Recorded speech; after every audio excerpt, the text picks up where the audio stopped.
Hello, this is my book haul video for the second half of September, plus at the end a brief review of books I've read recently. Not many. I'm going to start with books I picked up right at the start of the month, and the first one was this, 3 Moments of an Explosion by China Mayville. It's the first printing as such. I've got most China Mayville books, but this one I didn't have, so I was pleased to find that.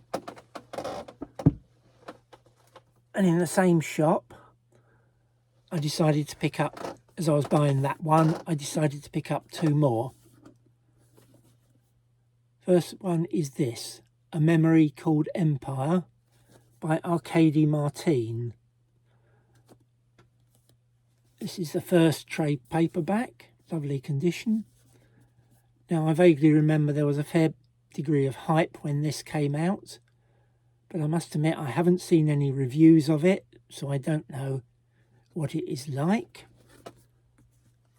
And I also got this, which is the sequel, A Desolation Called Peace. Again, a first mass market B format. And I just thought I'd show you there is very little between the trade paperback and the mass market. It's fairly similar sizes. Now, I did already have both of these titles. The first one was in a well-read paperback, which I picked up cheap for 50p or £1. And the second one, I've got the hardback. So I bought these so that I have some sort of choice over which ones I keep, and it does mean I have spare copies to read. So if anyone's read these books, please tell me what you think of them. I haven't seen any reviews on them, so I must admit I don't know how to judge them and whether they were worth getting. So that was my first trip out. Second trip out, just 2 books. I haven't yet taken the labels off. The first one is this, Holy Sister by Mark Lawrence. It's the 3rd book in the series. It's a hardback. Not the greatest condition, but it is a first printing. And it was just 50p. So I couldn't really argue at that price. And coming home from that trip, I picked up this. Modern Science Fiction, Short Novels of the 1980s. Just give me a sec. If anyone wants to see the contents, I suggest you pause the screen and look at that. Condition isn't brilliant. It's got a couple of spine creases, but otherwise nothing much wrong with it. A little bit of edge wear maybe. And generally, very reasonable condition considering it's free. Next book I'll show you is one I've already got, but I bought it thinking it might be slightly unusual, uncommon. The Night Circus by Erin Morgenstern. Now, I have read this as a paperback, and I do have a first printing hardback, and this is a first printing. When I got back and researched it, I see there are hundreds of copies of this for sale, but as typical with all these book warehouse concerns, they don't say whether they're first printings, and I know there are at least, well, more than one printing of this book. Is it slightly uncommon as a first printing? I don't really know. I think the book this time is in better condition than the one I've got. Dust jacket's probably similar. They're not perfect. The dust jacket has a bit of bumping or creasing in this corner. So my first chore will be to find my other copy and decide which is the better copy to keep. I paid £3.50 to that for that, so maybe I paid a bit too much. Next, I'll just get 3 books that I also got at the same shop that I bought Night Circus.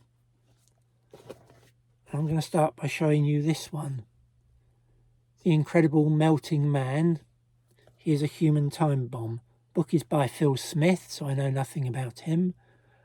Book itself is basically in lovely condition apart from a saw cut to show it was remaindered. So, is it worth getting? I don't really know. It's not a book I know anything much about. Next one I bought at that shop, and I'm not certain again whether I should have bought it, is Andra by Louise Lawrence. I know I have got 1 or 2 by her. I haven't checked my list yet. I haven't updated it yet. This one has a crease in the top corner. And the publisher seems to be, Macmillan. And it's got, I think, Top Liner Red Star, which is a logo I haven't seen before. But I thought it was worth it. And the final one I picked up in that shop was a bit grubby, but I've now cleaned it up. But if it's reasonable condition, I think it's a book that's always worth picking up, although it is going to be a duplicate for me, so this will be a spare I have available. And that is The Drowned World by J.G. Ballard, with the iconic David Pelham cover art. So one doesn't leave these if you see them, so I thought that was worth getting. The final trip out, I got 3 books. I went to a town or village I don't normally go to.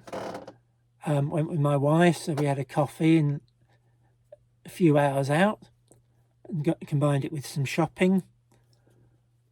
One of the charity shops did have some science fiction. Their pricing structure is basically £1 for 1 book and 3 for £2, 10 for 5. And I couldn't see 10 that I wanted, or they were probably just about 10. But one I was moderately interested in was this one, A Fish Dinner in Memison by E.R. Edison. It's in fairly nice condition. A hint of a crease on the front cover. A hint of creases on the spine, but basically in very nice condition. It has got a crease on the back cover, so not perfect. But a £1, I thought it was reasonable. This is the Pan Ballantine edition. I think I have the Ballantine edition. So I need to check that and confirm that. And I suspect this will be a spare copy. I've been wondering for a while whether to try and collect Pan Ballantines in addition to the Ballantines. I haven't come to a firm conclusion, but for £1 it seemed a reasonable buy. And because I paid £1 for that, I could then get 2 more for 50p each. And there were 2 there I decided to get. These are both reprints. The first one is Something About Eve. It's a second printing, Adele Ray, and generally in excellent condition, but it does have a small corner crease down there. And the other one I got was The High Place by the same author. Again, a reprint, second printing. It's got an old British price sticker on the top. I don't know whether I'll try and remove that. But 2 branch bells for £1 seemed a reasonable deal. So I picked those up. And I'm fairly certain some or all of those will go into my spares. And that's it for my book haul. So not a great book. So what I will show you next is a book that I was given, which I already had, and it is an interesting read. Orrin Lindsay's Plan of Aerial Navigation and His Wonderful Voyage Round the Moon. This was written in 1847, and the person who gave me this copy decided he wanted one in hardback. So this is a print on demand, if you like. Somewhat slightly more impressive version. And I have read this month. It's only about 25 pages, so it's not a long read. And I found it quite fascinating. And while it's perhaps approached as more almost a scientific sort of story rather than science fiction, it does have a couple of themes which have been reproduced in other books, and I'll let you think about the ones you know. First sort of thing was the person who supposedly discovered this way to travel round the moon. The author uses the idea that he's written to the author to tell him about it and ask him to give a lecture on it to talk about the scientific issues. So that's the first one, where basically the person telling the story is not the person who actually took part.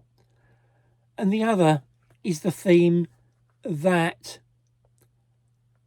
there is a material which enables gravity to be blocked, thus enabling propulsion to take place and to travel through the atmosphere and to outer space, and effect journey round the moon. And I found it fascinating in terms of what they thought was possible or might be possible if such a material was ever found. And I think it is well worth a read. It's only 20 odd pages. And I had a look, and if you search on Google, there are sites where you can see a photocopy of the pages and read the story. So you don't have to buy this if you don't want to. It can be read online. And I thought it was well worth a read. Before I carry on, I'll talk about a book I reviewed several months ago, very briefly, because I did see the author had died. And that was My Brother's Ghost by Alan Alberg, and he died a month or two ago. It's a soft, gentle read, very pleasant, and I thought it was a reasonable read. Oddly enough, the obituary didn't mention this one, but I actually thought it was worth a read, especially with its British feel, so it perhaps appealed more to the British sort of readership.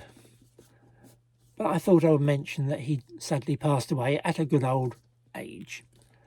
The next book I'm going to show you is not science fiction. But given the hype and the fact that a new film came out on Netflix, before I watched it, I decided I would read the book. That was this. Richard Osman, The Thursday Murder Club. Now, I thought this was an enjoyable read. I loved the sort of characterization of the old people, the way they connived, if you like, to get things done, the way they found out answers. Now, I read the book and I enjoyed it, and then I watched the film and I enjoyed it. But the film is different. It cut out small bits. It changed the fate of certain characters. I personally preferred the book, and I generally do tend to prefer a book.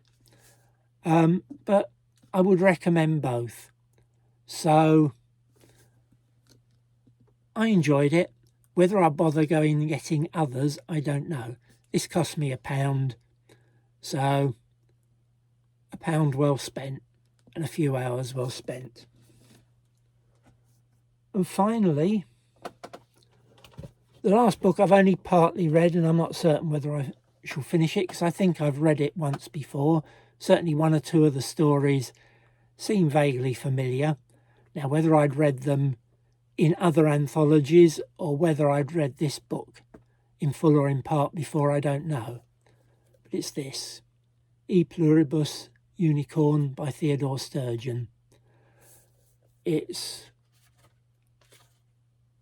a collection of short stories. And if you want to see the contents, freeze the screen to have a read. Now, one of the reasons I picked this up again is I saw a review and the history of one of the stories called The World Well Lost. And I thought that review, when combined with the book, made the story much more impressive. I thoroughly enjoyed the review and I enjoyed reading the book. This was one I have been thinking of clearing out because it's a first printing. It has a tear, you can see. It's well browned. It's got one of those horrible cigarette things in the middle, adverts. So it was one I was thinking of clearing. If you just hang on a second, if I can see it, which of course I can't. I do have a, oh, there it is.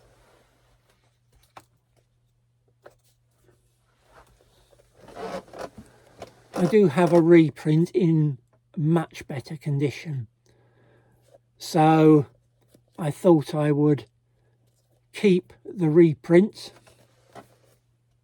and part with this first printing because it's so tatty. One final thing I will say about this, I think there is an ISBN that if you look it up says this, there is a Timescape version of this. I've researched this thoroughly, as did another collector that I knew, and basically there was no Timescape version of this. There are only pocket printings. And that is the end of this haul and very brief review. Thank you.